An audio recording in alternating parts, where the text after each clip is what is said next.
Kita niyo ba yon? Nanonood siya sa akin habang ako ay nagluluto.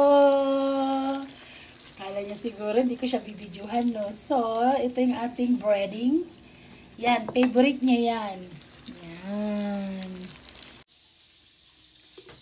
And he is making tartar sauce. Ayan. Ganyan siya gumawa ng tartar sauce. It's mayo, relish, and love. Homemade love. So, ayan. See? Wala na kaming mayo. Hindi, meron pa. Joke lang. And this is our second batch of fish fillet. Ni-request niya yan. Kaya ako nagluto. Yes, yes. Ayan. Nagpa-lashes pala tayo. Kaya, ayan. Ganda ba? Thank you, NBC Massage, Miss Eunice, for my lashes. What is it? What is it? Say that again. Very maganda. Oh, very maganda daw.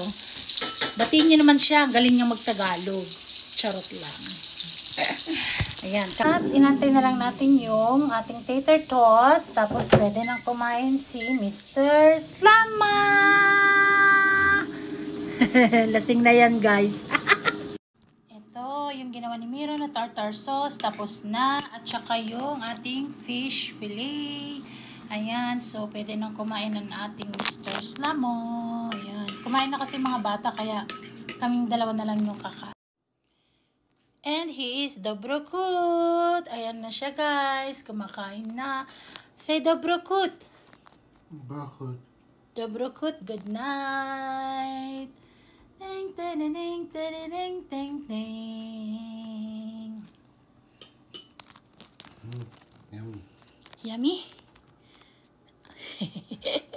Yummy daw. Okay. Good night, guys. Bye.